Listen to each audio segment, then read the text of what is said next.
Welcome back to Kivumbi 2022.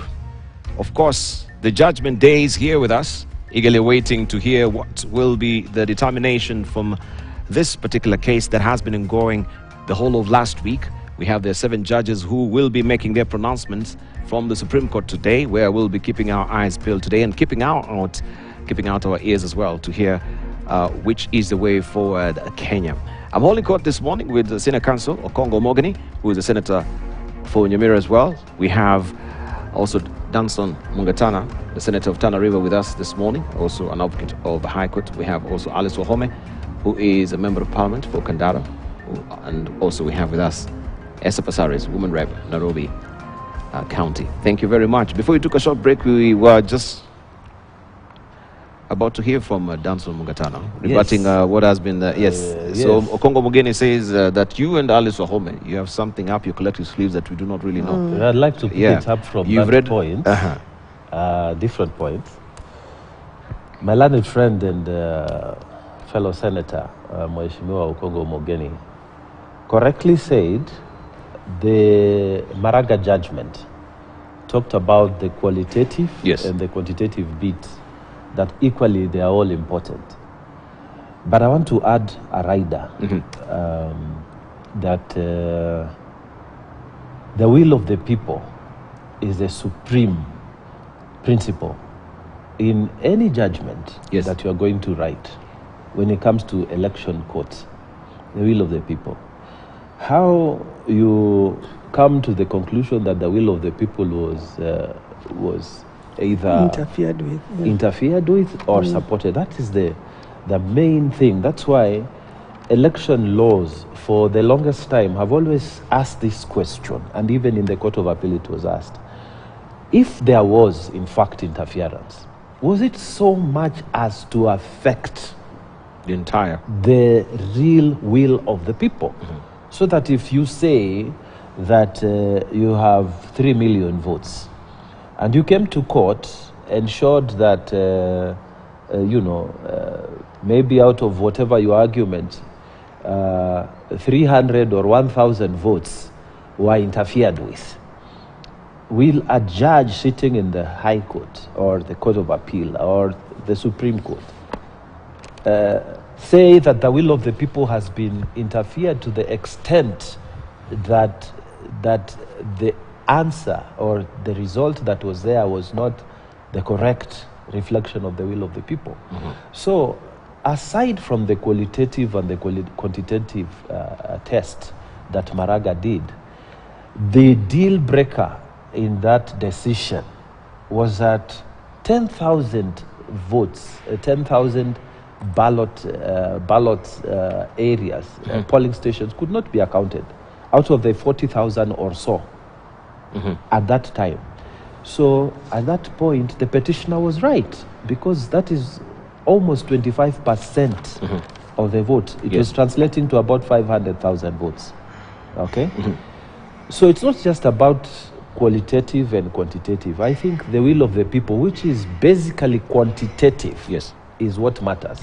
And I'm coming back to this argument, Tibal, and I know that I've convinced my learned friend, Mheshimiwa Okongo Omogeni, that all this Kizungumingi that was there, all of it, nobody, none of the petitioners swore an affidavit that I am a presiding officer.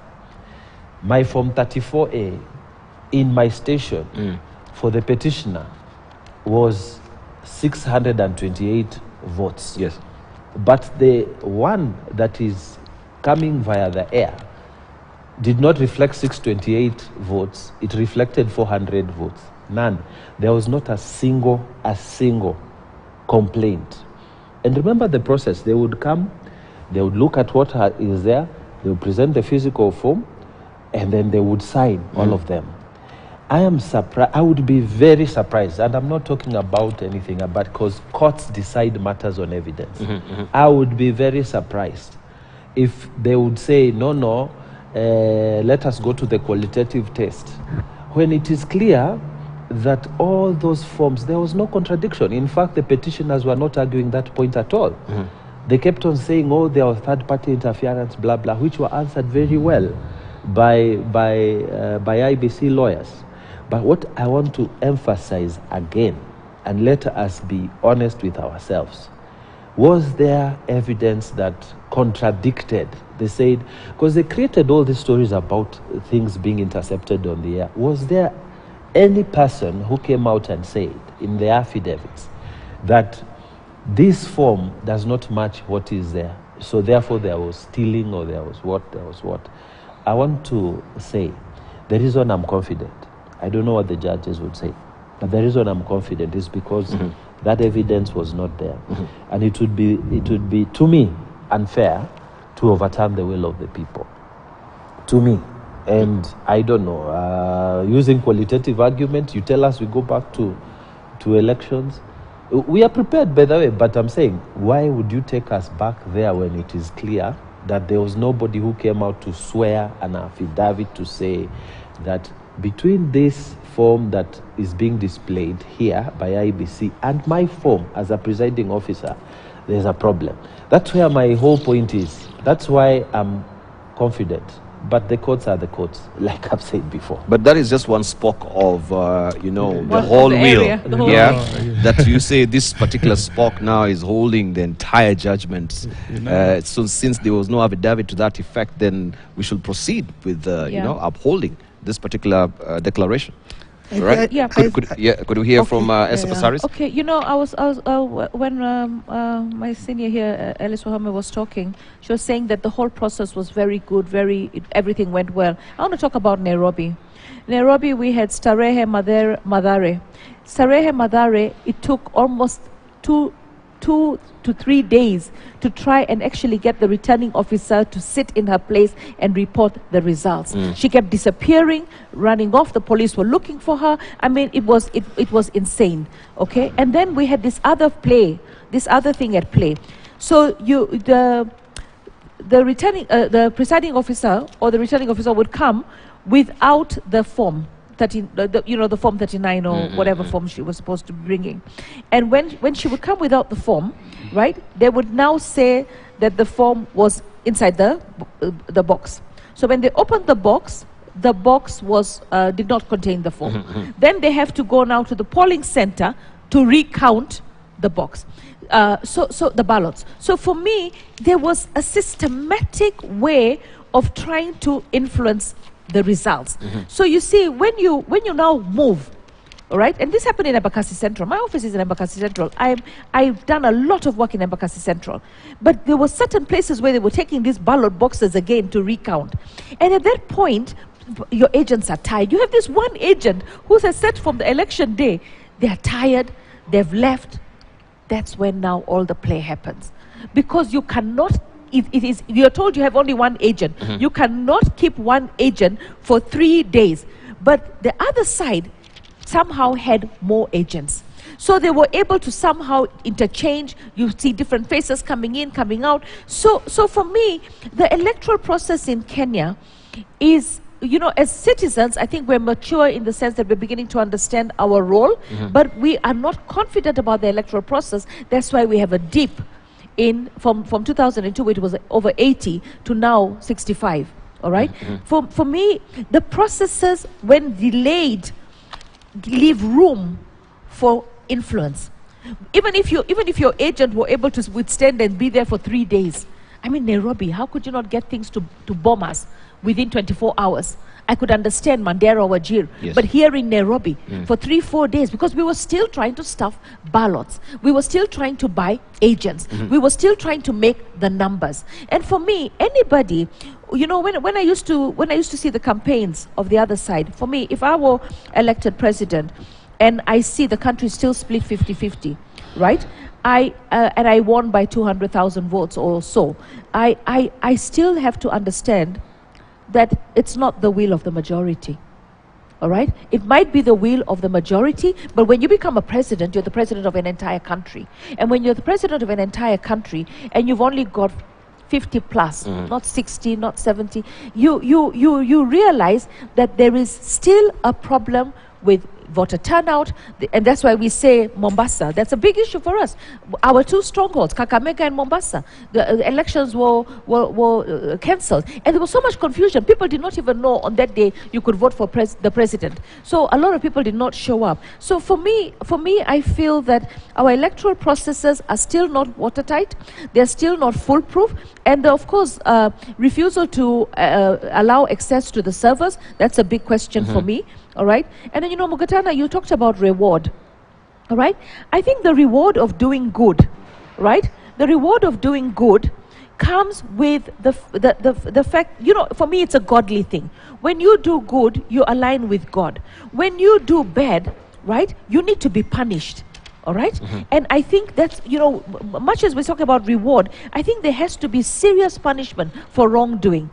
Don't talk to me about the arrows. None of the arrows came and did so an affidavit. Of course they're not, especially if they're accomplices. They will not. And this is why I'm saying, you talked about trust. Yes, we do have an issue with trust. But I know of a conversation, right, that happened where some of the ROs were actually asking to meet a candidate. And the candidate said clearly, I am not meeting the ROs. Tell them to go and do their job. So the question is, sometimes, Kenya, everything is for sale to the highest bidder, and this is the sadness of our country. And if we're going to sit here and pretend it's not that way, let me tell you, I had a preacher who came to me when I was talking about this bishop. I was trying to show how eroded our social fabric is, because he's manning a congregation. But I was also told that there was an MOU signed between Tanga Uda and the church, saying that you will create a ministry for the church.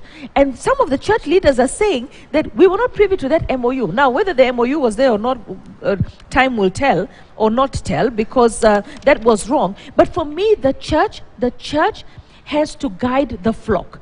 I find it difficult when somebody says, God said this, God said that. God speaks with one voice. And I want to tell Kenyans, start speaking to God on your own. God will hear you, and speak to God on your own. You're and right. Get on the right platform. We'll deal with the church, I think, when we'll have the clergy here also to tell us their side of the story as well. No, but let me tell you another thing. I just want to say this. When we were in Mombasa recently for the gubernatorial elections, right? I saw some people standing outside, and I was saying, why are they not coming in to vote? Why are they not getting on the line? And I was told, they're waiting to be mobilized. I want to talk to Kenyans. Kenyans, please, do not be part and parcel of selling your democracy. This idea that you don't want to vote because you don't feel it's right. You want to be mobilized. There's a question on... You want to be seen. Thank you. There's a question on political culture. I think we'll address that as well. It's how do we sad. change the political We culture have in this to country? change it. You'll get your time also to just chime in on that. Alice, you wanted to say something briefly? I just wanted to kind of respond to, it's like an accusation my learned friend, Okongo Mugeni, is throwing, like we know the judgment today. We don't know. Absolutely no. I mean, we are anxious as they are, but I said we are confident that we put in a good defense and response to the accusations of voter rigging, and therefore and even when, as a lawyer, he's a lawyer, even our lawyers arguing in court, they ask the judges to dismiss the petitioner's case. It's a waste of time. It was hopeless. There was no evidence. So when we then summarize and say we believe we should be the ones who will win or carry the day, that doesn't mean we know what the judges will actually come out and say. Having said that, I'm surprised Pasari is talking about, we have only 290 ROs locally. Every constituency had one RO. I think she meant the presiding officers. No, the ROs. The that's POs. why the ROs, the buck stops with the ROs, because they're the ones who are going to be, they're going to stand. Let me respond, because you have had your bite. I understand, and I'm sure you understand that the counting of the ballot, the vote, takes place at the polling center. In the polling center, if there are more than 700 people, registered voters, there will be more than one station. You could have 3 stations. Every station has its own presiding officer. And they are directly responsible, of course, together with the agents. Agents are to oversee, to oversight the process and they are very useful. I had my friend here, my colleague, saying that, you know, the responsibility and management of the electoral exercise, Lily, is true, is IEBC. But candidates have a responsibility to send their agents so that should anything untoward happens or is meant to happen, then they can also act as a deterrent. They will even stop. They will raise questions. They need to see we have issues, it is true, there can be issues. But when your agents are there, and I can tell you, this thing finishes at the polling center. Once the station closes, the counting is there, your agents are there, it is true they are tired, and it is wise. Next time, maybe you can have a reliever. I had 197 stations. Yes. And I had an extra one person per station. It's quite expensive anyway, but I had an extra one person per center who would relieve any of the agents if they get tired. So what we are saying, once that is done, the ballot box is also sealed. And the original is the one they take now physically, plus the ballot box and all other electoral materials to the tallying center. The RO doesn't get into contact with the final ballot. They get into contact with the documentation of the results, you know, because they are there. Your agents have already signed, if they are, and the presiding officer has signed and stamped. So they are looking at this station number, this, because they are also numbered. This is the form 34A. And that 34A, and then for presidential is 30, for MP is 35, for president is 34A. That 34A is also announced. The results are announced. They don't say this is the winner, but they announce the result. And they are also sealed. That box is taken to the tallying center. So it is, and they have already, by the way, before they leave the station, before they even do the packing, they transmit immediately. And that's why these questions are being asked, because the transmission has been done. Tell us the final transmission report and this original, where is the difference? That's what Mungatana was alluding to and talking and saying, tell the judges, all these forms, even the sampling that was done by the petitioner, fortunately or unfortunately for them, returned a good report. All of them. The originals are there. Like in my own case, we ensured, these people did not manage their vote, their own work. We had a county coordinator or manager, we had a constituency manager, we had a polling award manager, who then would help in collecting, because agents are also entitled to a copy, collecting our copies. As the returning officer collects all the originals, our duplicates ourselves, we collected from the polling center and we sent the polling station, and we sent them through the managers that we had. So by the time we are talking about the following day, I think 100%, almost, maybe a good percentage, was already in our center. And of course, the members of parliament and the different candidates helped to facilitate where there were challenges in terms of logistical aspects of it. So it is important that we be candid and honest. This particular election was much fairer, very good presentation of ourselves as a country. And indeed, save for the tallying, I agree with her, the tallying was slow. You know, now the tottering, because they also needed to be, I think this document there, because of the security features, in terms of printing, so they experienced a lot of challenges, but also we may want to train the technical teams, much better, because and of course the equipment, so that like we finished that night, by evening you are transporting the ballots to the tallying center. After they receive one by one as they come in, they are supposed to start the exercise of tallying. But you will find that that was a bit slow in my own constituency, but it couldn't interfere with the ballot. Because remember, every presiding officer has their ballot boxes and their material, and they will submit personally to the returning officer, who then takes the record and ensures that that station, they have received the document, and they sign, you have received my papers and I'm good to go. Therefore, then the returning officers will finally take their own documents per constituency to the National Tallying Center. That was also slow because of the verification. I was there for 4 days, and I think it is something there we must do something about it, because these people also couldn't even sleep from maybe a week before they had, I think it is very difficult, that for that returning officer. It's a good learning curve as well, that we can try and kink this, iron out these kinks along the way as well. Yes, Before we come to, can I just, let's just go sequentially. We go to Okongo Mogeni. Deval,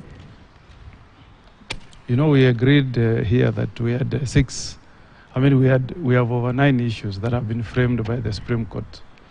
And one of the arguments before the Supreme Court is that what Alice Wahome is telling you, that they were very organized, they had managers, is that the technology of IBC was infiltrated by foreigners who are feeding that information to Jubilee, to Kenya Kwanza. To Kenya Kwanza.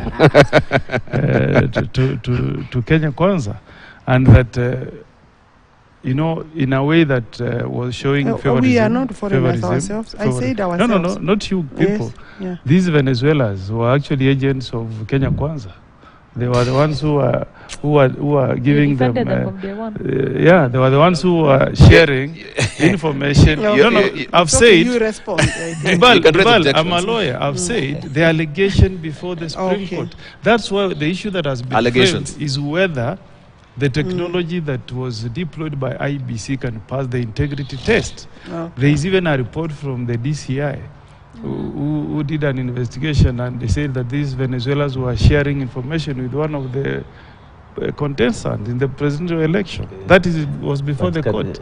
A laptop was seized from the tallying center, and it transpired that there were people who were actually getting access to the, to critical election information from the IBC portal and sharing it. So I cannot be so sure that you are more organized than us. It's only that you are privy to getting some information from the technology of IBC that Azimio was not privileged to get. And then, the court is not just saying that it's going to look at numbers.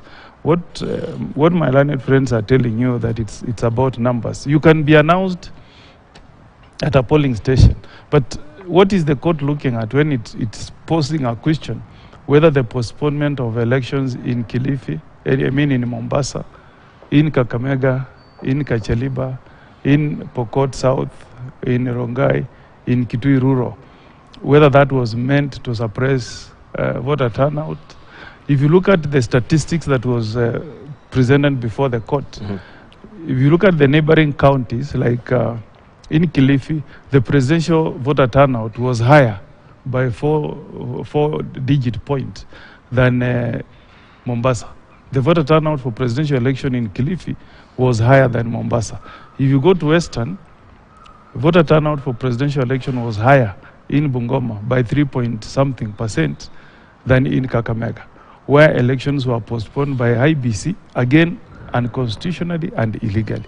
If you read Article 136 sub Article 2 and Article 180 of the Constitution prescribes that presidential, parliamentary, gubernatorial elections will be conducted on the same day. And the period is given in the Constitution. There is nowhere in the Constitution where the chairman of IBC has been given powers to postpone such an election. And you saw in court was trying to cite Section 55 of the Elections Act, which cannot justify postponement of elections in those 5 regions. There was no pandemic in Kenya. There was no natural calamity. There were no floods in Kakamega. And the Supreme Court has framed that issue. We want to hear from the court. Did Chebukati Deliberately. flout the constitution? Was he doing that because he wanted to favor one side in this presidential race? Look at the outcome. We won in Mombasa. Kakamega. We won in Kakamega. We won in Kacheliba. We won in Pokot South. We won in Kitui Rural. All those were our strongholds. So if the court can arrive at a conclusion that this was motivated by an attempt to suppress our voters, that's a big issue. And we should call out Chebukati for flouting the constitution. The idea of numbers, you know, you can have numbers at the constituency, but the constitution says, because we need to have a check and balance, we give this task to IEBC to verify the announcements at the polling stations from the 46,000 polling stations.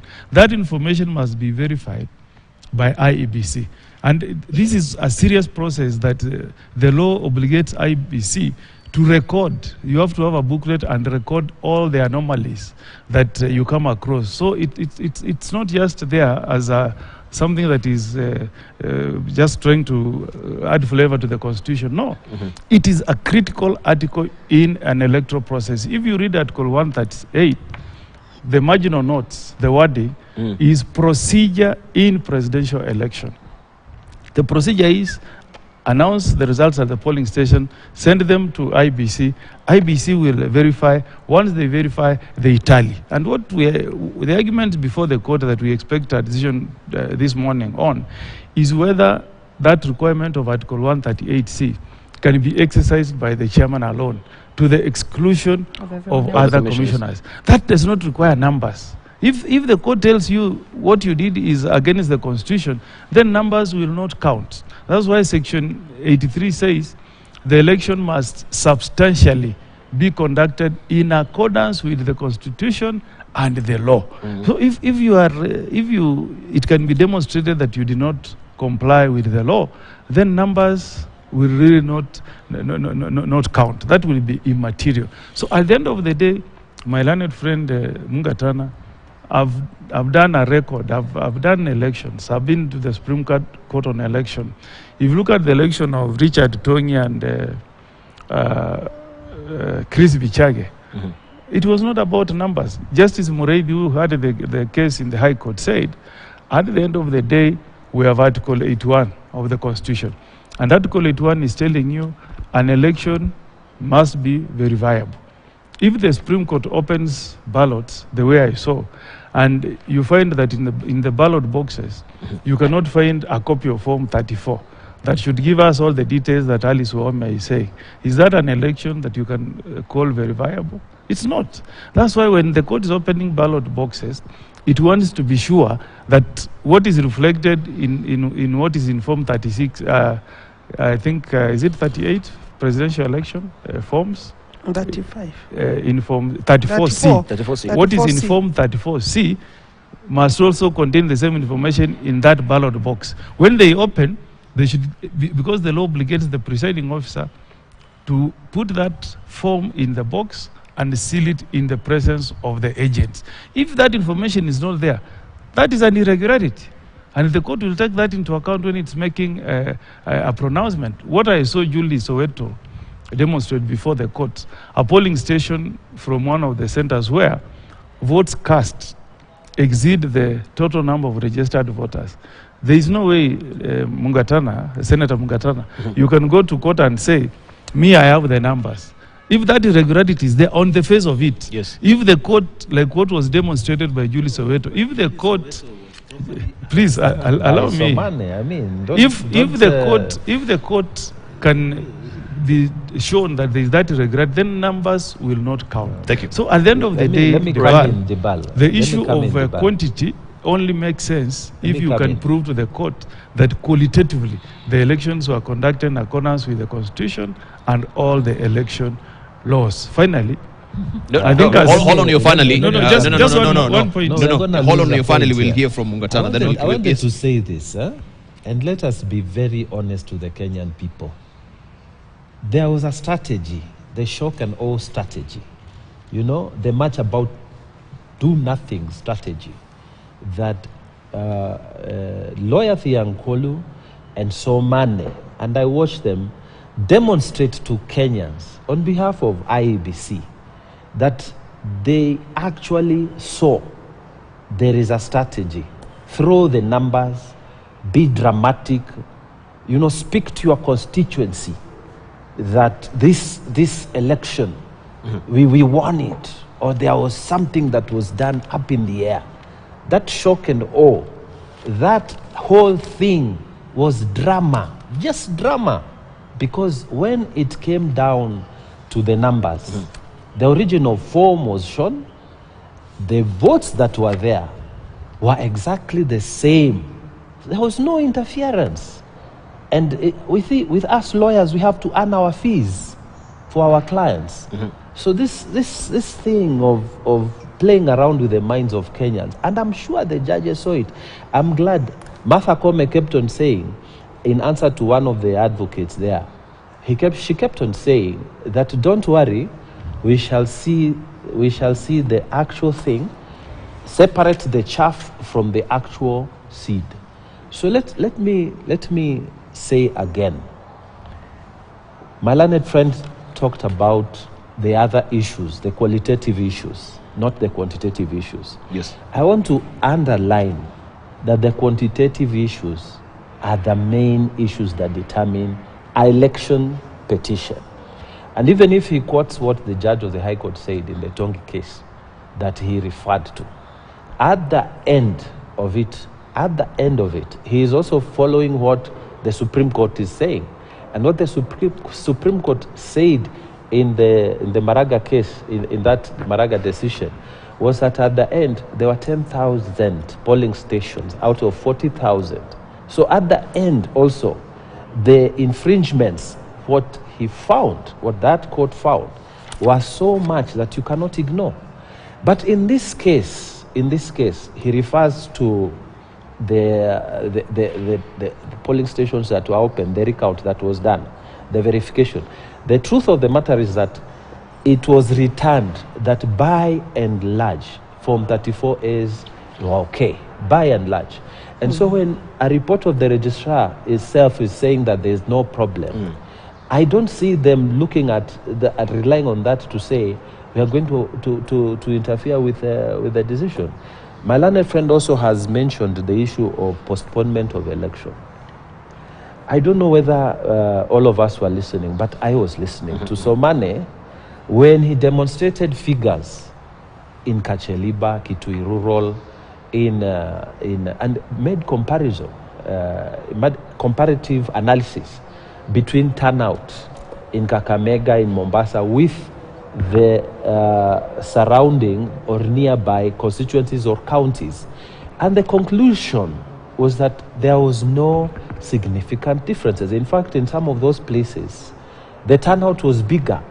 Although there was a delay, the turnout was bigger. Then I want to ask myself this question. If the person who is presiding, the IEBC, tells you, because of court cases, the ballot paper that is for governor has a mistake, that the pictures are different, the names are different, and then you are saying, let's just go and vote. What are you doing? Do we have that kind of money that we can just throw around just because we want to have an election? That because there will be voter suppression? What is this? What are we doing? If I'm standing for governor and the ballot box that is representing my picture is different, or my name is done different, that is a very good ground for upsetting the election on an election petition. So is my learned friend saying, if the IEBC is saying there's a problem, then let's just go on with the gubernatorial election because it is going to affect the presidential? What is that? I'm not getting that reasoning. But the question will be again. Yeah. How come IBC just discovered this particular discrepancy late in the day? Of course, they have been to Greece, for spot checks and finding that the quality assurance is okay. Let's finally, the discrepancies. Let's be fair to IBC. Okay. There were a lot of cases going on in Mombasa, and you know that there were even Kakamega there was a case. Kakamega may not have been a case. Pokot. let me just answer this question. Yeah. Let me answer this question. They and wanted finish. those seats. Let In him finish. Mombasa, there were cases. I'm answering your specific question. Sure. In Mombasa, there were court cases very late into the day. And at some point, you know that Mheshimiwa Sonko was supposed to be on the ballot at some point. So maybe there were issues there. And the IEBC came out clearly and said there's a problem. So if the manager of the election comes and says there is a problem here, if the manager of the election comes and says there is a problem in Kakamega, in Kacheliba, even if, and I'm saying even if there were no court cases in those other polling stations or voting areas, even if there were no cases, if there were obvious human errors that would be subject to an election petition, why waste public resources? But the question, and we're supposed to hold ourselves to a higher level than just doing things for the sake of doing them. But how would you explain? I agree. We can pass Mombasa, but you see this human factor and error is also spilling over to Kacheliba, Kitui Rural. Yes. We have Kakamega. Yes. We have Rongai. Yes. We have Igembe North. Correct. We have Nyatike as well. Yes. Right. I mean, but this is where we really call into question. I mean, how do they do their due diligence? Let me come back to this, and I'm not defending IEBC. If they made a mistake, if there was an officer who is there, like Pasari says, let them be punished. But what I'm saying is this: the turnout in respect to this petition, the figures were shown by the lawyer for IEBC, Mr. Somane. He demonstrated clearly, and I don't know why people are not seeing this, he demonstrated that there was no variance in terms of turnout. So that argument of voter suppression, and therefore the election was not free and fair, it fell on its face. And that's what I'm saying, that even if there were several human errors and whatever, it was not premeditated. And the figures also showed that the turnout was almost the same in the neighboring areas. Right. So we watched Julius Oweto as well demonstrating how also this particular server was hacked and some forms were uploaded. We saw the Form 34 also presented to the court that was diametrically different from what was in the servers at the end of the day. But I want to just, for me, when I was sitting and looking at this, I wondered, this is the IBC portal that we expect to be up to scratch. It is sort of really, there's some sanctity and integrity in terms of the entire infrastructure within that portal is expected. So do you want to tell me, because we had from the cases, or from the defense as well, that this was purely a forgery, that this Jose Carmago's name appearing on one of the forms, that was an overlay of the forms. But was this form in the portal? Was the form in the portal? That particular one, yes. So if it was in the portal, with his name. If it was in the portal, and this is a place where we expect sanctity, because every Kenyan is gazing their eyes on that particular portal, then what do you make of the entire portal in itself? Can I come in on that? You wanted to say something, or I'll let him just finish it? Let me come in on that and say this. There was clear demonstration. In fact, you see, the problem is the drama was staged in the morning, and it was timed to be there to capture the minds of Kenyans. But the answers and the facts, when Somane came back later in the afternoon, that's where most people had left their TV station thinking, what Julius White was saying was true. But they were able to demonstrate that, in fact, there were some people who were allowed into the portal for maintenance. And that Jose Camargo, is he called Camargo? Carmago. Don't pretend not to know his name. We could call him Camargo for the sake of Kenyan understanding. That person, let me tell you, that person, it was shown the last time he accessed was sometimes in July. And it was very well demonstrated Very well demonstrated. The problem is when Kenyans, But they have this thing, they believe there was that- a technicality. Wait, There was a technicality, because I remember very well. Let me finish my point and Yes, then you come sure, back. sure. But I'm saying, Kenyans have this thing, you know, it has been thrown to them that these forms were intercepted. There was a third hand, what were those drama things that were being done. So it's in their mind. So someone comes and puts it in TV, what. They don't wait for the response. And I'm very thankful that there are judges of Supreme Court. These are not just ordinary people. They are judges who are trained. And they will see through this drama. I'm telling you, they will see through this drama. They will separate hii michezo na drama and this video and drama, and they will bring the real things out. But I'm telling you, you've not answered my question. I'm No, answering your question. You You'll went never- to affidavit. Just a moment. Dibal. This was a live demonstration. Dibal, you'll never get an answer from You see, but okay. Dibal, Let me- never let me- get think it an was answer answered. from Senator Mungatana. No, Okay, okay. Okay. Let me hear from Pesari. We'll come to you. You know, there's something I want to say. If, I'm actually looking at this diary that you've put in front of me here. It says, information is the currency of democracy, Thomas Jefferson. But it's not just information. It's accurate information. Now, our electoral process, as I said, if right now you look at just the KIMS kit, for instance, if we were supposed to have a look at the entire KIMS kit and we see how many people voted in, let's just say, Embakasi Central, right? So the KIMS kit says 1,000 people showed up. Now, where we have failures, and this is what I want to ask Ellis, if we don't have agents and 1,000 people showed up at a polling station, there are two things that could happen, right? You could alter ballots if you have ballots available. And there's that idea that ballots were printed, extra booklets were done.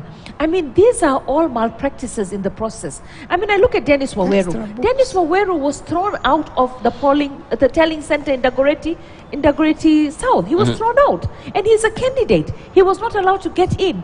They had already manipulated everybody. He was not able to get in. Our agents were thrown out 2-3 times from polling centers. So I want to say that for me, we need to reach a place in this country where we have no loopholes, where everything is seen at real time. And for me, where the election started getting lost is when I went into Bomas and I started looking at those TV monitors and I was saying, what the hell are they reporting?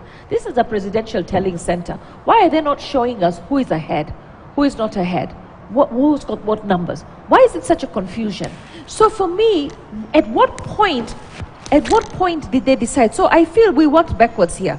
We fix a number of turnout, and then we plug those turnouts wherever we need to plug them so that we can create wins and balances for our candidate. And if IBC from top to bottom, because you can't only have the top that's rotten, it has to be all over. You need a play, as Ellie said, the presiding officers, the returning officers, the commissioners. And I'm so proud of the 4 commissioners who said, hey, we have no idea what the heck's going on. We don't even know who's winning. We don't see anything here. Why are we not transmitting? So, and then, at Bomas at one point, I pulled out somebody who had a gadget that was given to him by Cholet. And of course, we gave the gadget to the DCI. And I mean, I was wondering, why were we having all these things going on? What were these gadgets? So, are we having a free, fair, credible election? The only way we can say we're having a free, fair, credible election, and I think going forward we need to do this, is we have enough digital experts in our country. We don't need to bring a Venezuelan. And when I saw the CEO saying that he did his due diligence, and then when he was asked whether he checked the internet to see what was this company up against, he didn't. We got a company that has no reputation in running an election to run our elections and then to deny us access because of what? Your rights? I mean, nobody wants, we don't want to steal your rights on stealing. We want to understand what you did in the background. So I feel, I hope the Supreme Court, when they make their ruling, right, it will be based on the fact that we need to grow our democracy. We need to have processes that are clear, cut, transparent, watertight. Nobody can go in and out and do what they want. And right from the word go, we saw this love affair between Chebukati and UDA, because when we started, let her finish. We'll give you a chance to interrupt. When we started, let her finish. Hold on. Okay, but it was a love affair. I mean, come on. Abdul Nasir says you should engrave Chebukati's name in gold. Engrave it in gold when he's bundled in election. Those are some of the social media. That's not a love affair. Let's not Love get it. affair is a serious affair. Or When what these is it? guys came into the country, when these guys came into the country, when these guys came into the country and they were arrested and they were carrying sensitive election material, these are not even employees that were even I brought in employees from abroad to put machines in order. We were imported machines that I brought in. Those guys, you have to get a temporary work permit. You have to know that they're coming to the country to work for this period and that period. These guys came into the country. I mean, with things that are sensitive. Thank you. Let me come to you guys are Gladys. protecting them and saying it's okay. First of all, arresting someone is not anything. Were they brought before the court to prove anything? Of course, the DCI's report. This thing of running into the air. But we need to question also the DCI Yeah. because just a moment, Esther Pasaris. The DCI threw all this thing in the air. Yeah. So we have Venezuelans in the What? country, Yes. and we've confiscated some of the items that are, these are election materials that are very sensitive. At the end of the day, Chebukati comes to the fore and says, this is part of our this expired mathematics. passports? With expired passports. I mean, but the doesn't question I matter. think we needed to probe even further is the fact that we saw the DCI and the IG on a podium and saying the DCI or the IG, that is the security personnel, we saw the IG, and Chebukati himself saying that yes, we've come to a consensus. Yes. There's a happy medium Yes. between us, and this matter is being resolved internally. Yes. And at the end of the day, we saw there was nothing question is that how was really coming out of it. But let me finish my question. Yeah. But along the way, again, we see the DCI reverting to scrutinizing and investigating these Venezuelans and coming up with another report. I failed to understand as a Kenyan what was happening. What was happening. Okay. You've come and told us, oh, there is nothing. Then again, we see there is investigation and all these allegations up in the air. You see, Dibara, from a long time ago, the whole of this term, you have heard about the deep state will help these people. So they have been waiting for deep state to assist them. DCI is part of that alleged or presumed deep state. But we don't have that as a scrap of proof. When the DCI, the person in charge of criminal investigation, comes with this drama, I will call it drama because today, how many days are those? If people did not had expired passports, clearly that's a very obvious, maybe offense. The IBC comes and say, these are trainers. And then they all appear. And these are people in very senior independent offices because the IG is in charge of the police. The other one is in charge of our elections. They agree, okay, look, I think there was a mistake. Or we have agreed, no big deal. Then after the results have come out, now the DCI quickly learns and says, oh, this Venezuela, nini. I think let us be honest Kenyans. We have a DCI who has not done a good job. From not just this particular case, many other cases, he's full of drama.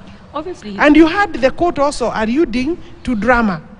The Honorable Justice Mwiru alluded to drama after drama.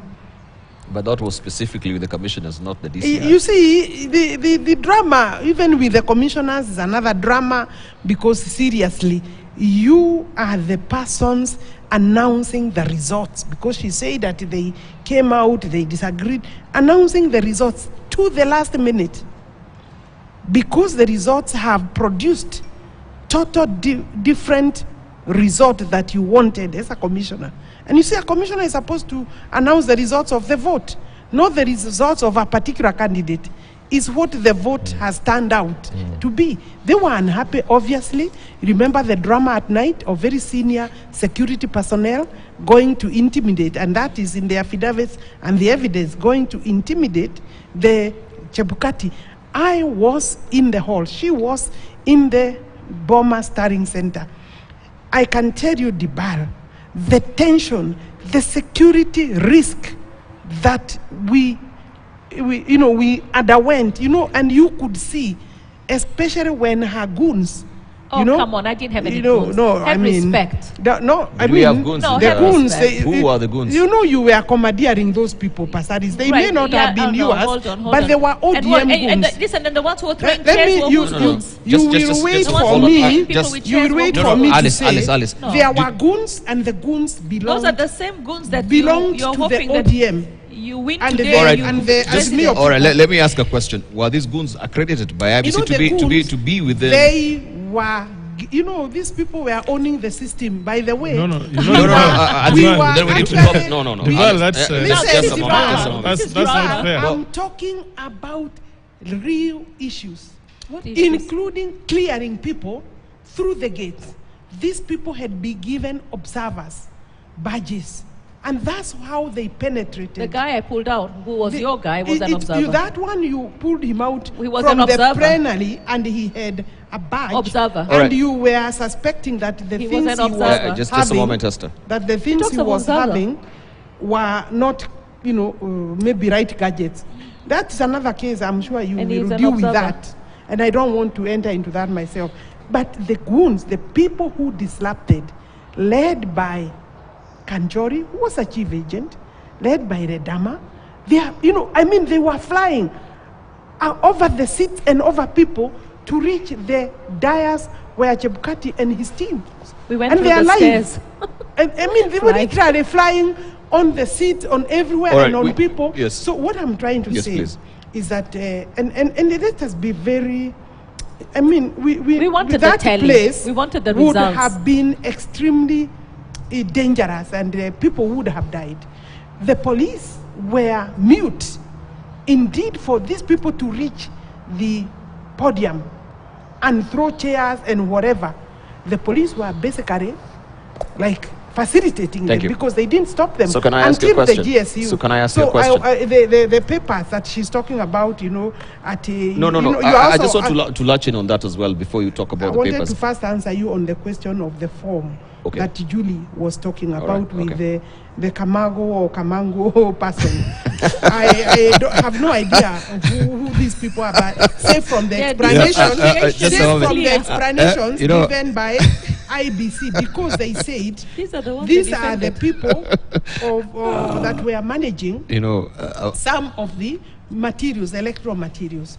And you see, there was just that one form, and the original of the Form 34A for that station was brought to court. Yes. And it was accepted by the Yes, court yes. because this other problem that came was a problem of copying, because you have to copy this, scan it through the phone and send it. Yes. And I think How does it change? To the portal. To the portal. They placed it on materials that they had on their desk. But Yes. And that is how But They're they so captured. psychic. Just a moment, You guys just a are moment. I'm psychic. talking about the explanation that was given. Thank you. Yes. The question. But The question. court, let's be honest, the court is capable of dealing with that Those issue. issues, yes. Good. With that issue. It's 8 o'clock on the I nose. think it's a There was a non-issue. question that was raised with one of our reporters here, Murimi Mwangi, Yes. on that particular. The journalist raised the question about the integrity of uploading on the portal itself. And RBC, they were at pains to explain, because they were saying you cannot upload anything other than, this form. The system has a way to, reject anything that is not in tandem or does not really have the features that is aligning with the portal itself. You see, So- the so we- actual form Yes. had the features. So this was a failsafe of integrity from the system that we were assured by the I IBC don't- I that really don't- no other I Kenyan can wouldn't- upload anything I on the wouldn't system. conclude that because the actual form, it depicts some information from an envelope, but the actual form with the features, as long as these features have been captured and the important details, including handwriting. All right. details What I failed and to understand when The we same had handwriting just a moment. everywhere. We take a short break. But you see that ju- the as you're IT thinking, people as are you're able thinking, to answer that fantastic. question, yes. For myself, I was wondering. Now we have this form. All the judges are seeing it, but you're telling us at the tallying center you have the UV lights for them to actually see the 9 features. Why did we even that particular UV light gadget? Why was it not in the courts for them to? It was a different form. Not a different form. It is the actual form, but it But did you- depicts under it some envelope details. So you know, the main form that was having the result, the 34A Why form, were those details is on the the table? one Whose that table was was Thank you. scanned through. Thank you. Let's Yeah. take a short It's break. the one that was transmitted. We take a short break, and I think these are some of the issues that we'll be also analyzing. 9 of them: integrity of a system, what the court will be